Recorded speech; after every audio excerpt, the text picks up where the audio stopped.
हजरात, जहां तक मुमकिन हो जलसे में बैठने वाले इसीलिए आते हैं कि हम ईमान को सुधारें। हम जलसे में इसलिए आते हैं कि हमारा ईमान सुधरे, हम दुनिया में रह करके हमें क्या करना होगा, हम उसके जो रूल्स है, रूल्स ऑफ लाइफ है, उसको हम समझने की कोशिश करें। तब जाकर के उन समझने के बाद उस पर हम अमल करें, तब मिलता है निखार वाली जिंदगी।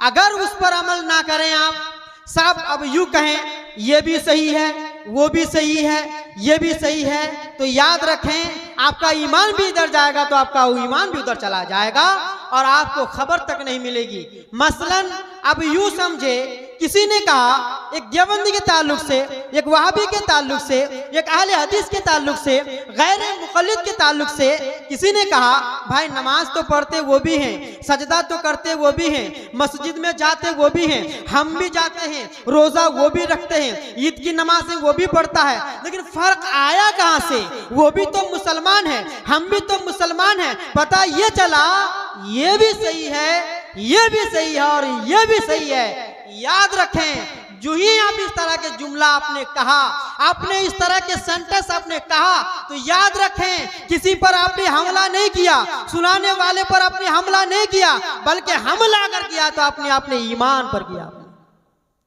हजरात, आप कैसे समझें कि ये गलत है, वो गलत है, वो भी गलत है? उन सारी गलतियों को परखने के लिए, जांचने के लिए, जानने के लिए आपको सबसे पहले कोई चीज अगर हासिल करनी हो जिसके जरिए से आप ये करें कि ये गलत है, वो गलत है, सारी चीजों के दरमियान इम्तियाज फर्क का जो बयान कर सकें, अलग कर सकें, अलग अलग कर सकें, तो उन सारी चीजों को जानने से पहले उन सारी चीजों को अलग करने से पहले आपको इल्म हासिल करना होगा। अब उस इल्म के जरिए से हर वो चीजें जो बुराई पर मुश्तमिल है, जो बुराइयों पर जो वारिद है, उस सारी चीजों को आप इख्तिलाफ की वजह से उन सारी चीजों को उस इल्म के जरिए से आप पहचान सकते हैं। अगर आपके पास इल्म नहीं है तो आप कुछ पहचाने नहीं जाएंगे।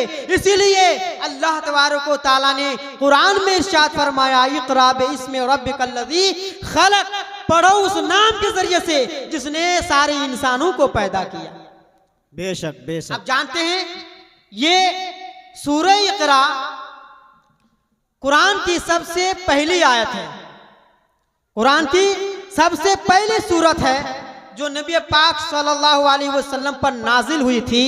और जब हजरत जिब्रील अलैहिस्सलाम इस आयत को, इस सूरत को लेकर के गारे हिरा में आए तो नबी पाक सल्लल्लाहु ताला अलैहि वसल्लम से इरशाद फरमाया, ऐ नबी पढ़िए अपने रब के नाम से अल्लाहु अकबर। तो हुजूर सल्लल्लाहु ताला अलैहि वसल्लम ने कहा मैं पढ़ने वाला नहीं हूँ, मैं पढ़ने वाला नहीं, अल्लाहु अकबर। इसी आयत पर किसी लोगों ने, किसी गैर मुक़ल्लिदों ने, देवबंदी वहाबियों ने इसका यह तर्जमा किया कि मैं पढ़ा लिखा नहीं हूँ, मैं पढ़ा लिखा नहीं हूँ। याद रखें, पढ़ा लिखा ना होना और पढ़ने वाला ना होना बहुत अंतर है, बहुत फर्क है। अल्लाहु अकबर। पढ़ने वाला ना होना इसका यह मतलब है कि मैं जानता हूं लेकिन पढ़ता नहीं, और मैं पढ़ा लिखा नहीं हूं इसका यह मतलब है कि मेरे पास इल्म नहीं है। अल्लाहु अकबर। ये दोनों तर्जमा हजरत इमाम अहमद रजा फाजिल बरेलवी रज़ी अल्लाह ताला अन्हु बरेली के सरजमीन पर बैठ करके तर्जमा यूं किया कि हम पढ़ने वाला नहीं का यह मतलब हुआ हमारे पास इल्म है लेकिन हम पढ़ने का वक्त नहीं, मैं पढ़ा नहीं, मैं पढ़ूंगा नहीं, क्योंकि इस वक्त मेरी निस्बत सिर्फ अल्लाह से है, अल्लाह तबारक व तआला से। अभी जो वक्त गुजर रहा है मेरा ताल्लुक अल्लाह से है, इसीलिए जो भी चीजें अल्लाह और मेरे दरमियान हायल हो मैं उस चीज को मानता नहीं, मैं उस चीज को नहीं करने वाला। इसीलिए नबी पाक सल्लल्लाहु ताला अलैहि वसल्लम ने कहा, ऐ जिब्रील मैं पढ़ने वाला नहीं, मैं पढ़ा हुआ लिखा नहीं हूं, ऐसा नहीं कहा। इसलिए देवबंदियों ने यह तर्जमा यूं किया कि नबी पाक सल्लल्लाहु ताला अलैहि वसल्लम तो पढ़े लिखे नहीं थे, नबी पाक सल्लल्लाहु ताला अलैहि वसल्लम उम्मी थे। उम्मी का ये मतलब होता है कि नबी पाक सल्लल्लाहु ताला अलैहि वसल्लम किसी से पढ़ा ही नहीं है, यानी अनपढ़ है। इतने लफ्ज इस्तेमाल करने लगे, अल्लाह अकबर। हुजूर आला हजरत ने उसका तर्जमा किया। देखो इसका ये तर्जमा नहीं है जिसके जरिए से ईमान चला जाए, ये तर्जमा जो गैरों ने किया उस गैरों के तर्जमा से ईमान जाएगा, लेकिन मेरे अहमद रजा ने जिसका तर्जमा किया उसका ईमान नहीं, ईमान बरकरार रहेगा। एक मर्तबा दुरूद सलाम पढ़े, अल्लाहुम्मा सल्ली अला सय्यदिना मौलाना मुहम्मदिन बारिक वसल्लिम सल्लु अलैहि सलातो व सलामन अलैका या रसूल अल्लाह सल्लल्लाहु ताला अलैहि वसल्लम। हजरात गिरामी, दुनिया में 18,000 चीजों को अल्लाह तबारक व तआला ने पैदा फरमाया। 18,000 मखलूकात को पैदा किया। उन तमाम मखलूकात में सबसे खूबसूरत, सबसे ज्ञानी, सबसे एजुकेशन याफ्ता अगर किसी को बनाया है, अल्लाह तबारक व तआला ने इंसान को बनाया है और इंसान को अशरफुल मखलूकात बनाया है। अल्लाह अकबर। अल्लाह तबारक व तआला फरमाता है, कुरान का एक मफहूम है, कुरान की आयतों का एक मफहूम है, हमने इंसान को बेहतरीन सूरतों में पैदा किया, लेकिन इंसान है कि अपनी सूरतों को बिगाड़ करके कोई मुर्गा कटिंग करता है, कोई जो सूरत को बिगाड़ करके इस तरह चेहरा बना लेता है, पता ये नहीं चलता कि मर्द आ रहा है या औरतें आ रही है। अल्लाह अकबर। इतने चेहरे को बिगाड़ लेते हैं। सुने, जो चेहरे को बिगाड़ लेते हैं अल्लाह तबारक व तआला के बनाई हुई चीजों को बिगाड़ता है, लेकिन याद रखें जो अल्लाह तबारक व तआला की बनाई हुई चीजों को बिगाड़ दे उसका ठिकाना जन्नत नहीं बल्कि दोज़ख हुआ करता है। अल्लाह अकबर।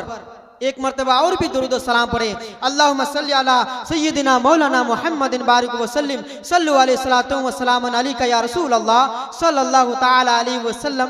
हजरात, जिसने इल्म की कदर जाना, जिसने इल्म की अहमियत रखा, किसने रखा? अल्लाह तबारक व तआला ने। वो कैसे? कुरान से इक़रा बिस्मि रब्बिकल लज़ी खलक़। ऐ महबूब आप पढ़िए, अपने रब के नाम से पढ़िए जिन्होंने सारी कायनात को पैदा किया। अल्लाह अकबर। सबसे पहले जिन चीजों के बारे में अल्लाह तबारक व तआला ने कहा वो चीज इल्म है, लेकिन याद रखें आज अगर कोई इल्म से पीछे है तो कोई और लोग नहीं, कोई और कौम नहीं, अगर कोई पीछा है तो हमारे मुसलमान भाई पीछे। अल्लाह अकबर। कुरान में कहा कि मुसलमानों इल्म से, ऐ नबी तुम इल्म सीखो, इल्म पढ़ो, इल्म जानो। अल्लाह अकबर। क्योंकि इल्म सीखेगा क्यों नहीं? अल्लाह तबारक व तआला ने अल्लाह के रसूल को पूरा इल्म अता कर दिया। जानता था, अल्लाह को मालूम है कि इल्म की कदर बहुत बड़ी बुलंदी है, इल्म की बहुत बड़ी बुलंदियां हैं। जिसके पास इल्म होगा सारे कायनात में वो राजा कहलाएंगे, जिसके पास इल्म नहीं होगा वो सबसे ज्यादा अनपढ़ कहलाएगा। अल्लाह अकबर। अल्लाह तबारक व तआला ने सबसे ये तलकीन करके, सबसे ये इरशाद फरमा करके पहले फरमा चुका है, जिसने भी इल्म सीखा वो सारी चीजों पर फौकियत हासिल करेगा। लेकिन याद रखें जिसने इल्म नहीं सीखा वो सारे दुनिया में, पूरे दुनिया में वो बदनाम हुआ करता है, उसकी बदनामी होती है, वो बदनाम हुआ करता है, हत्ता कि उसकी कोई अहमियत ही नहीं है। अल्लाह अकबर। इसीलिए अल्लाह तबारक व तआला ने कहा, ऐ नबी अपने रब के नाम से पढ़िए और पढ़ना उस चीज के जरिए से अल्लाह तबारक व तआला ने जिस चीज के बारे में फरमा दे वो चीज अनमोल हुआ करती है। जो चीज अल्लाह तबारक व तआला अपने जो है अपने अल्फाजों से इरशाद फरमा दे वो सारी चीजें अल्लाह तबारक व तआला के यहाँ से अनमोल हुआ करती है। पता ये चला अल्लाह तबारक व तआला ने इस आयत में अगर किसी के बारे में हुक्म दिया वो है इल्म। जिसने भी इल्म सीखा वो अपना ईमान को बचाया, और जिसने इल्म नहीं सीखा वो अपना ईमान को भी डुबाया और वो अपना ठिकाना जो है जहन्नम में बनाता है आहिस्ता आहिस्ता। अल्लाह अकबर। एक मर्तबा और भी दुरूद सलाम पढ़े, अल्लाहुम्मा सल्ली अला सय्यदिना मौलाना मुहम्मदिन बारिक वसल्लिम सल्लु अलैहि सलातो व सलामन अलैका या रसूल अल्लाह सल्लल्लाहु ताला अलैहि वसल्लम। हजरात गिरामी, एक बुजुर्ग जो है बहुत पहले के गुजरे हैं जिनका नाम रबियतुर राय है, जिनका नाम रबियतुर राय है। अल्लाह अकबर। शुरू में उसने इल्म सीखा नहीं था, शुरू में उसने इल्म नहीं सीखा था। जब शादी हो चुकी, जब उनकी शादी हो गई, अल्लाह अकबर, उसके दिल में ये मोहब्बत आई कि काश मैं अगर आलिम हो जाता तो कितना अच्छा होता, काश मैं अल्लाह के कलाम को पढ़ पाता तो कितना अच्छा होता, काश के मैं हदीसों को पढ़ा होता कितना अच्छा होता। ये जज्बात उनके दिलों में आती गई और ये शौक उनके दिलों में पैदा होता गया। आखिरकार उसके दिल ने ये फैसला किया, पाक परवरदिगार आलम मुझे अच्छा आलिम बना दे। अल्लाह अकबर। आखिरकार उसने क्या किया, जब शादी हुई, शादी होने के बाद उन्होंने अपने बीवी से कहा, ऐ बीवी मोहतरमा जरा सुन ले, मेरी ये मोहब्बत है कि मैं अपना जो अपने आप को आलिम बना लूं, मैं अपने आप को कुरान से मुज़य्यन कर लूं, मैं कुरान की आयतों को पढ़ लूं, मैं हदीसों को जो है तर्जमा के साथ ये भी पढ़ लूं। अल्लाह अकबर। अल्लाह के कलाम को सीख लूं, हदीस को जो है नबी पाक सल्लल्लाहु तआला अलैहि वसल्लम के हदीस मुबारका को अपने दिलों में पेवस्त कर लूं, दिलों में मुज़य्यन कर लूं। अल्लाह अकबर। उसने कहा, बीवी सुनो, मैं इल्म सीखने जा रहा हूँ मदरसों में, मैं इल्म सीखने जा रहा हूँ मकतबों में, लेकिन याद रखना इस शादी के बाद मेरा जो बच्चा पैदा होगा उस बच्चे को तुम मदरसे में दाखिला करा देना, क्योंकि जो भी इल्म सीखता है, जो भी अल्लाह के राह में चला जाता है, अल्लाह उसका हो जाता है और वो बंदा वो अल्लाह का हो जाता है। अल्लाह अकबर। हदीस पाक में आता है, जो भी बंदा, जो भी लड़का अल्लाह अकबर हदीसों को सीखने के लिए, कुरान की आयतों को पढ़ने के लिए अपने घर से जो ही अपना कदम बाहर रखते हैं वो अल्लाह के राह में चला जाता है। याद रखें, जो भी अल्लाह के राह में हो जाता है, इत्तेफाक से अगर खुदा न खास्ता उसको उसी रास्ते में मौत हो जाए तो आप तो पहले पढ़ चुके, जो अल्लाह के रास्ते में निकल जाए वो अल्लाह का हो जाता है और वो बंदा अल्लाह का हो जाता है। लेकिन याद रखें, उसी रास्ते में अगर उसका इंतकाल हो जाए तो इसका हुक्म क्या होगा? ये उलमाए किराम यहाँ पर बैठे हुए हैं, आप इरशाद फरमा सकते हैं, इनसे पूछ भी सकते हैं मसला क्या है। अल्लाह अकबर। जो भी अल्लाह के राह में निकल करके अल्लाह का हो जाता है, याद रखें, जो ही उसका इंतकाल हो जाए उसकी शहादत मौत होती। अल्लाह अकबर। उसकी मौत शहादत की मौत होती है और शहादत की मौत कितना आला और कितना बाला होती है वो अल्लाह ही जाने, कितना सवाब अता करता है वो अल्लाह ही जाने। अल्लाह अकबर। आपका इदारा, आपका मदरसे में जो भी बच्चे आज दस्तारबंदी लेने वाले हैं वो अपने घर को छोड़ करके मदरसे में रह करके आलू और भात खा करके अपनी जिंदगी को, मुसीबतों को झेल करके वो इल्म सीख रहा है और आज इल्म सीख करके उसके माथों में, उसके माथों पे पगड़ी का सहरा बांध दिया जाएगा, आज से वो आलिम कहलाएगा। अल्लाह अकबर। याद रखें, वो अपने घर को निकल करके आज मदरसे में है, तो आपको मैंने पहले बता चुका है कि जो भी अल्लाह के राह में हो जाता है वो अल्लाह का अल्लाह वाला हो जाता है और जिस वक्त में अगर उसका इंतकाल हो जाए तो उसकी शहादत जैसी मौत होती है। अल्लाह अकबर। इत्तिफाक से अगर इन बच्चों को घर पहुंचने से पहले अल्लाह तबारक व तआला उसका वक्त मुकर्ररा की वजह से उसको मौत अता कर दे तो उसको शहादत मौत मिलती है। हजरात गिरामी, एक मरतबा दुरूद व सलाम पढ़ें। अल्लाहुम्मा सल्ली अला सय्यदिना मौलाना मुहम्मदिन बारिक वसल्लिम सल्लु अलैहि सलातो व सलामन अलैका या रसूल अल्लाह सल्लल्लाहु ताला अलैहि वसल्लम। हजरात, वो बुजुर्ग जिनका नाम रबियतुर राय है, वो पढ़ने चले गए, इतनी दूर चले गए। उस वक्त वो जमाना था, ये सवारी नहीं थी, ये साइकिलें नहीं थी, ये गाड़ियां नहीं थी। आज तो बहुत सारी चीजें अवेलेबल है, गाड़ी भी अवेलेबल है, साइकिल भी अवेलेबल है। हत्ता ये कि आजकल लोग साइकिल चलाने को जो है अपने आप को बेइज्जती एहसास करते हैं, बेइज्जती महसूस करते हैं। साइकिल पर चढ़ने की, उसको जो है अपना वकार पे ठेस पहुंचने का वो ये सोच लेते हैं कि हमारी इज्जत चली जाएगी। लेकिन उस वक्त वो बुजुर्ग पैदल चल करके कुछ रुपए, कुछ तोशे को लेकर के वो बुजुर्ग किसी आलिम के पास चले जाते हैं और जाने के बाद वहाँ इल्म सीखते हैं। एक दिन नहीं, एक महीना नहीं, बहुत साल गुजर गए, आते नहीं है जब तक कि उनको दस्तारबंदी नहीं मिल जाती, जब तक कि उनको पढ़ाई उनकी मुकम्मल नहीं हो जाती। अल्लाह अकबर। वो वापस नहीं आते। इत्तेफाक से जब उनकी पढ़ाई मुकम्मल हो जाती है, जब उनकी लर्निंग पूरी हो जाती है, जब उनको वापसी का वक्त मुकर्रर हो जाता है, अल्लाह अकबर, जब वापस आते हैं तो आने के बाद देखते हैं कि अपने घर का दरवाजे से पहले पहुंचने से पहले देखते हैं कि एक लड़का उनके घर पे दाखिल हो रहे हैं और ये अपनी आंखों से देख रहे हैं। वो बुजुर्ग, ये लड़का हो सकता कौन है, ये कौन लड़का है? है कि आपा हमारे घर में बगैर इजाजत के हमारे घर में एंट्री कर रहा है। अल्लाह अकबर। उसके दिल में ये ख्याल आया मेरी बीवी अकेली है, ये लड़का, ये मान, ये आदमी कौन है जो बगैर इजाजत के हमारे घर में दाखिला हो रहे हैं। अल्लाह अकबर। शरीयत में इसकी तो इजाजत नहीं। अल्लाह अकबर। वो गुस्सा से आग बबूला हो रहे हैं, वो गुस्सा हो रहा है और वो यूं कह रहा है आज मैं अपनी बीवी को बहुत सख्त सजाएं दूंगा। ये बगैर इजाजत के हमारे घर में किसी को आने की इजाजत कैसे दे सकती है। अल्लाह अकबर। वो बंदा, वो रबियतुर राय, वो बुजुर्ग जब अपने घर में दाखिल होते हैं, दाखिल होने के बाद अपने बीवी से पूछते नहीं कि तुम खैरियत से हो कि नहीं, तुम अच्छे से हो कि नहीं, तुम भालू से है कि नहीं। अल्लाह अकबर।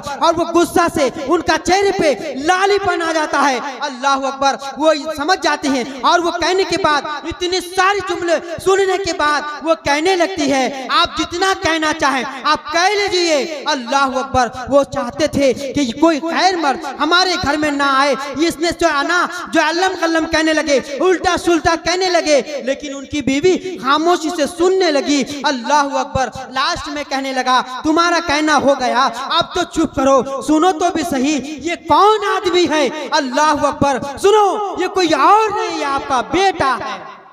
अल्लाह अकबर। ये बेटा आपका है, आपने जो ये नसीहत, आपने जो ये वसीयत करके ये इल्म सीखने आप बाहर गए हुए थे और वो यूं कहे थे जो भी बच्चा हमसे हमारे बच्चे पैदा होंगे उसको मदरसे में दाखिला करा देना, ये हमारा बच्चा है, ये आपका बच्चा है जो आज इल्म दीन सीख रहे हैं। अल्लाह अकबर। ये सुन करके वो रबियतुर राय बहुत खुश होते हैं और दुआएं देने लगती हैं। तो ये है बाप। पता ये चला कि इल्म सीखने के लिए लाइफ की कोई उम्र नहीं होती, लाइफ का कोई जो है महदूद वक्त नहीं होता।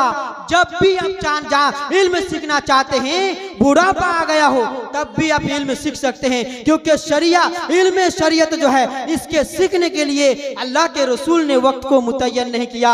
अल्लाह अकबर। शायद किसी ने कह दिया होगा या रसूल अल्लाह का क्या इल्म सीखने के लिए वक्त मुतय्यन है, क्या वक्त महदूद वक्त पे जिस तरह 1 साल 2 साल 3 साल इस तरह सीख करके हम अपना इल्म को पूरा मुकम्मल हासिल कर सकते हैं। अल्लाह अकबर। नबी पाक सल्लल्लाहु ताला अलैहि वसल्लम इरशाद फरमाते हैं बंदो सुनो, प्यारे सुनो, इल्म सीखने का कोई टाइम मुकर्रर नहीं है, कोई टाइम लिमिटेड नहीं है।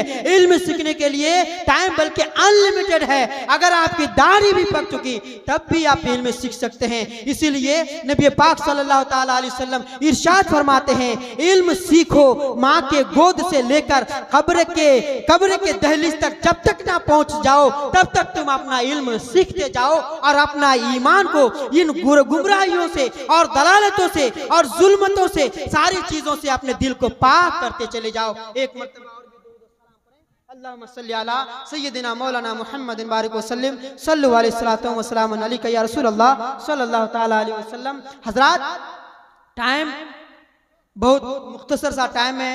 आपके हमारे मुकर्रिर हजरत कुर्सी पर जो है बैठे हुए हैं, उनको भी आपको बांग्ला जबान में सुननी है। मैं यही कहूँगा इल्म आप सीखें। और एक बात और भी बता दूं जो बेहद ज़रूरी है आपके इलाके में।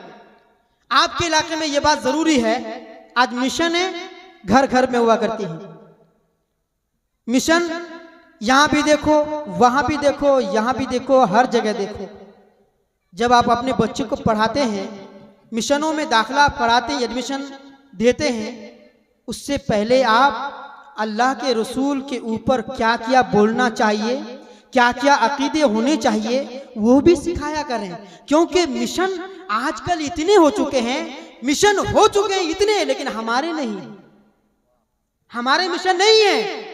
सब देखो अहले हदीस के, देखो गैर मुक़ल्लिद के, देखो लादीनी के, देखो बदमज़हबों के, देखो देवबंदियों के। लेकिन याद रखें ऐसे लोग हमारे मसले नहीं बताएंगे, उनके मसले बताएंगे। जब उनके मसले बताएंगे ये छोटे छोटे बच्चे उस पर अमल कर जाएंगे और जो ये बड़ा होने लगेगा तो याद रखें आपका बेटा ईमान से हाथ धो बैठे। इसीलिए मिशन में पढ़ाएं तो उससे पहले हमारे रसूल की बातों को उनके दिलों में बैठाएं। हमारे रसूल ने क्या कहा, हमारे रसूल ने किन चीज़ों से मना कहा, हमारे नबी ने किन किन चीज़ों से रोकने के लिए कहा, उन चीज़ों को उसको बताया करें, ताकि आपका बच्चा वहाँ भी इल्म सीखे और इल्म शरीयत अपने दिलों में बैठाए और उसका इल्म जो ही बड़ा होता जाए, उसका इल्म बढ़ता जाए और उसका ईमान भी ठोस होता जाए। इसलिए मैं कहने की जसारत थी कि इस मुल्क में, इस इलाके में, आपके इटाहर इलाके में बहुत सारे मिशन हैं, लेकिन उनके हमारे नहीं है। इसलिए और एक भी आपसे गुजारिश करूंगा कि सुन्नी जहां तक हो वो भी मिशन खुले और उस पर अपने सुन्नी बच्चे ज्यादा से ज्यादा पढ़ाएं और ईमान सुधारने की जो है कोशिश कराएं। और एक मसला बता करके मैं रुखसत हो जाऊंगा। आजकल इस इलाके में मैंने देखा है, बात बात पर आप तो तलाक दे देते हैं, बात बात पर आप तलाक देते हैं और वो यूं कहते हैं, और बहुत सारे मसला हम मदरसे में पढ़ा रहे हैं हजरत, बहुत सारे ऐसे मसले आते हैं और वो यूं कहते हैं कि हमने 3 तलाक दे दिया, लेकिन एक जबान में दे दिया कि तलाक होगी कि नहीं। हम तो फतवा देते हैं कि 3 तलाक एक जबान से देने से 3 तलाक वाक़ई हो जाएगी और 3 तलाक देने पर क्या हुक्म होगा आप सब जानते हैं, इसको बताने की जरूरत नहीं। लेकिन आप ही के दयार में कुछ लोग ऐसे हैं, उनके घरों में जाकर के हमारे इस इलाके के लोग जाते हैं और जाने के बाद कहते हैं 3 तलाक में एक लफ्ज में अगर 3 तलाक किसी ने दे दिया तो तलाक एक ही वाक़ई होगी, 3 2 नहीं होगी। अल्लाह अकबर। मैं कहना चाहूंगा उसने कुरान पढ़ा नहीं है, वो हदीस नहीं पढ़ा है, वो अक़वाले फुक़हा नहीं पढ़े हैं। अल्लाह अकबर। कुरान से इसके बारे में साफ जाहिर है और हदीसों में जहाँ बजा जो है इनके बारे में वारिद हैं। अल्लाह अकबर। एक सहाबी रसूल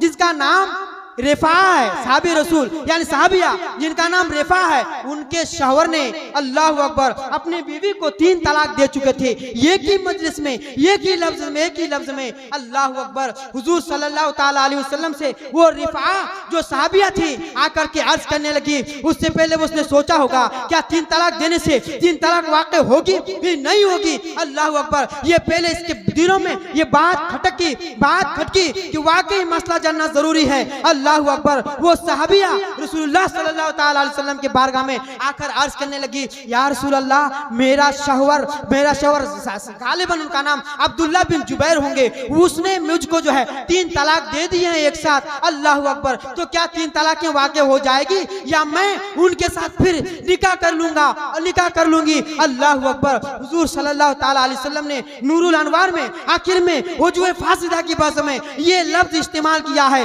अल्लाह अकबर। अल्लाह के रसूल ने इरशाद फरमाया, ए रिफा, क्या तू अपने शौहर जो तुम्हें तलाक दिया है क्या उसके पास जाना चाहती है? क्या तुम दोबारा उसको शौहर मानना चाहती है? अल्लाह अकबर। उस रिफा ने कहा, या रसूल अल्लाह, मुझे उनसे मोहब्बत तो है, मैं उन्हीं के साथ रहना चाहती हूँ। अल्लाह अकबर। उस रिफा से नबी पाक सल्लल्लाहु ताला अलैहि वसल्लम ने कहा, तुमको दूसरी शादी करनी पड़ेगी। जब तक कि तुम दूसरी शादी नहीं करोगे, शौहरे अव्वल पहले शौहर की तरफ लौट नहीं सकते। अल्लाह अकबर। अब मैं कहना यह चाहूंगा, क्या वो सहाबी रसूल नहीं थे? क्या वो नबी हमारे नबी नहीं थे? तो अगर थे तो इस तरह का फरमाना नबी पाक सल्लल्लाहु ताला अलैहि वसल्लम, ऐ रिफा, तुम अगर शौहरे अव्वल की तरफ लौटना चाहती हो तो दूसरा निकाह करो। अगर ये बात सही नहीं होती तो दूसरे निकाह करने का हुक्म हमारे नबी क्यों फरमाते? अल्लाह अकबर। पता ये चला 3 तलाक देने से तलाक वाक़ई हो जाएगी, एक साथ दो या अलग अलग दो, 3 तलाक बहरहाल 3 तलाक के वाक़ई हो जाएगी। लेकिन याद रखें, जो दलील दिखा रहे हैं, जो बहादुरी दिखा करके उसी शौहर के साथ बादियों में जाकर के उनके यहाँ जाकर के निकाह करा लेते हैं। अब मैं बढ़ करके एक और भी बात बता दूं, 3 तलाक देने के बाद अगर कोई निकाह कर ले वो निकाह नहीं होगा, उसके बाद जो बच्चा पैदा होगा वो हरामी। लिहाजा मैंने जो कहा, आपने जो सुना, अगर हमारे बोलने में किसी किस्म की गलती हो तो आप भी तौबा करें और हम भी करते हैं। और पढ़िए, अस्तगफिरुल्लाह रब्बी मिन कुल्लि ज़ंबिन व अतूबु अलैहि, ला हौला वला कुव्वता इल्ला बिल्लाहिल अलील अज़ीम। अस्सलामु अलैकुम व रहमतुल्लाहि व बरकातुहू।